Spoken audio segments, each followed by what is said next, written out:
Hello and welcome to Snow. I just thought I'd make a quick video about the task No Country for Old Truck.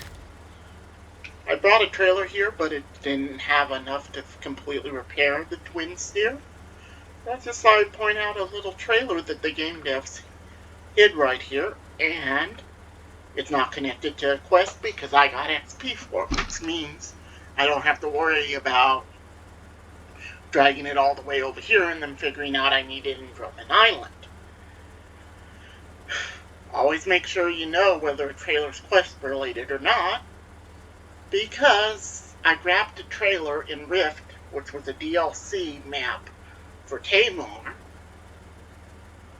and then I towed it into Drownlands only to realize that I needed it for, I believe it was either a contract or a side task, so I had to drag it all the way back, and that meant going most through Tamar, through Drownlands, and then on the quarry, and then into Rift, and then finally back to where it was. And so yeah, just make sure that if you're going to pull a repair trailer like this to another map, that you know it's not involved in a contract or task before you do that.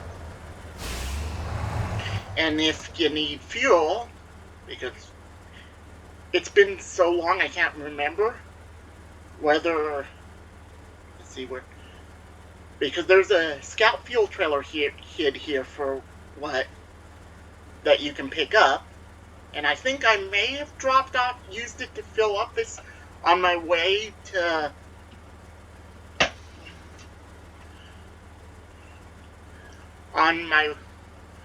where I parked it on Smithville Dam. But your other option is that there's a trailer here that's free for the taking, not related to a quest. And then there's the game devs also hid a little fuel trailer up here, so that's another one that's free for the taking. And if this doesn't bother you, there's also a scout fuel trailer here, and although it's not revealed by the fog, there's also another 2,000 liter towable trailer here.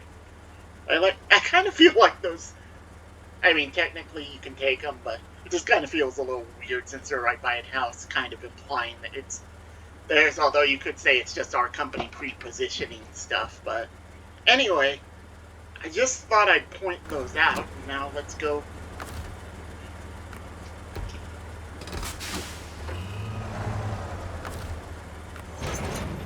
So, you get the Dairy Longhorn 3094.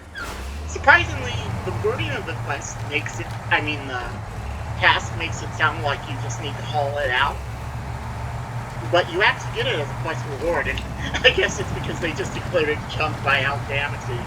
Anyway, the first time I drove this truck, I tried to use it for recovering a long pipe on North Port in Alaska, and I can't stand the turning circle and sold it. On this file, it kind of occurred to me after I sold it that maybe I should just take it to a map where there aren't gas-tided turns and give it a chance, and it's decently capable. And that 370-liter fuel tank means you're going to be able to put a powerful engine in here and heavy loads of cargo if you want to, without the issues that, say, the Pacific 512 PF, added by Phase 3 Wisconsin, has, which for some reason Sabre gave it only a 200-liter tank. I guess to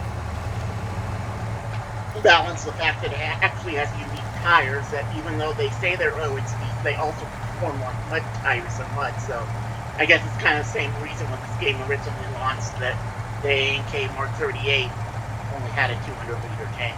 Those days are kind of gone now, given the vehicles like the Dairy Special, the 605R, the Tatra T813, or the new Kenworth 963 from the upcoming Phase 10, British Columbia, or the 612H Mastodon.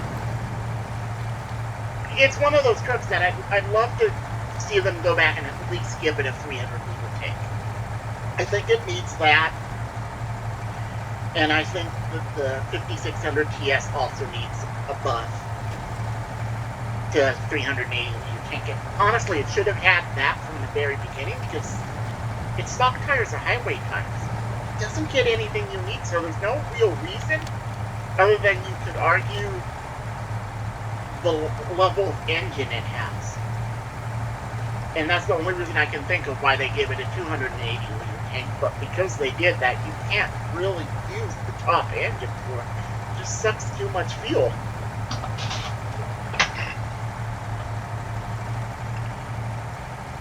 Another truck that kind of doesn't make sense is the Freightliner M916A1,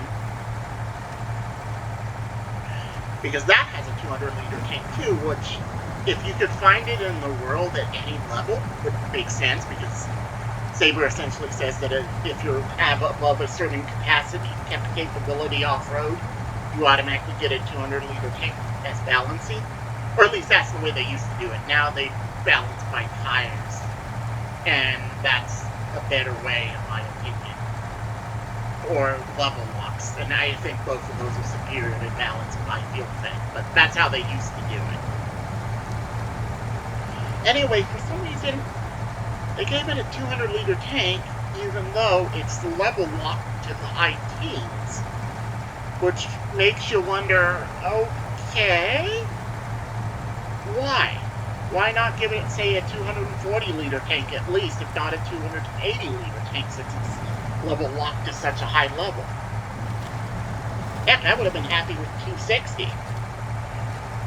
It just seems a little strange choice. And before anybody gets the idea, there's kind of this idea that they're biased towards American trucks. I don't really see it like that. I see it's kind of a situation of game balancing. You get American trucks first, and that's why they don't have mud tires, because if they had mud tires, you could go to Tamar back when this game released and only had three regions and get the upgraded engines, and therefore have some very powerful trucks right out of the gate that could potentially break the game. So I kind of understand why they did it. And there's also some Russian trucks that have kind of had strange design decisions. Like a good example of this being, so we got a tree here,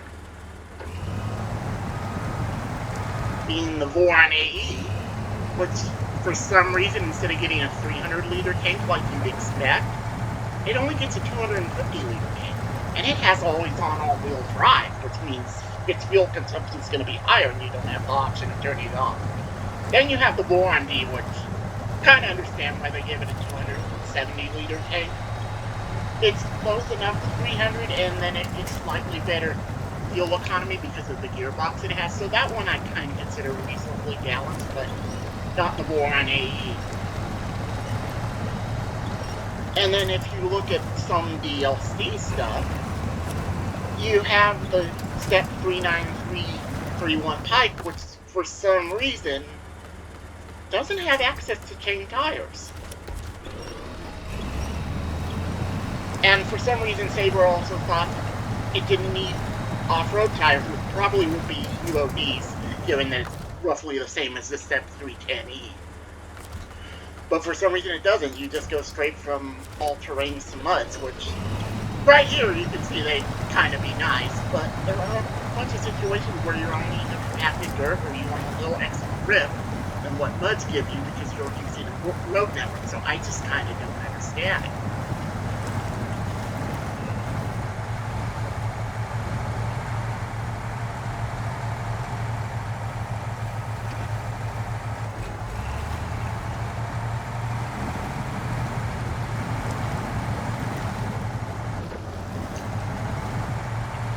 And then, one of the other interesting things for me is that they have this truck classification system, different classes of truck, which is kind of interesting to me. Because when the game launched, there was no hard mode. And because there was no hardware mode, the classification of trucks kind of, I don't know what the purpose was. It makes sense now, because depending on your class of truck, will determine what your repair and recovery costs are. And it kind of, I wish they had moved the 65368, which has been in the game since the beginning, and the Step 310E over to the highway class. They're not the most capable trucks, so having a reason that they may offer you an advantage, I think, would have been worth it. Along with the Kodiak C70, that's another one I would have moved. And it's, I don't know. I chalk a lot of this up to just learning by doing, because Mud Runner, the game that preceded this, only had, you'd haul some cargo to get your garage open, and then it was a lock hauling game. So I kind of feel a lot of stuff they're doing is kind of them learning as they're doing it. Oh, and in case anybody's wondering, watching my fuel gauge, once we repair this truck and complete the task, I can just take some fuel from the tank. Because I think I had to fill it up completely, but I can't remember. It's been so long since I did this file.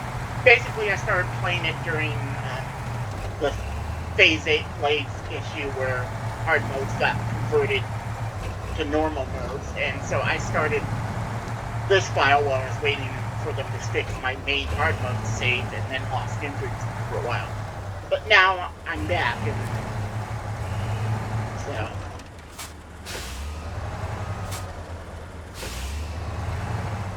And this should be close enough. Let's turn the engine off so we don't.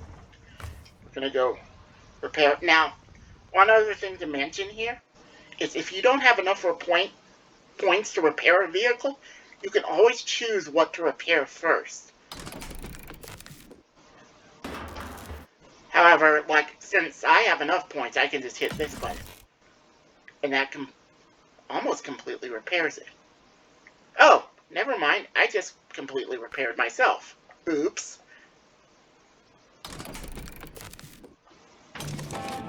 And see, now we got a truck.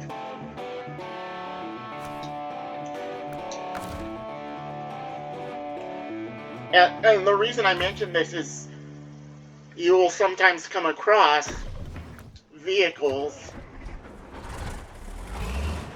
where you don't have enough repair points, but doing something may help a particular part. Like, say, the Tega 6436, when you come across it in Tamar around Lance, quickly packing the fuel tank means you won't necessarily lose the fuel that's in it, which can be useful, particularly when you have to pay for fuel in hard mode. Or another thing is you can have vehicle recovery contracts, and even if it doesn't require you to repair the vehicle once it gets to its destination, sometimes it may be worth it to actually repair the suspension just so you're not dragging the frame along the ground and making things a little easier for yourself that way. So always understand that you can repair certain things and you don't just have to get repaired all. And I think that will conclude it for this video. Thanks for watching.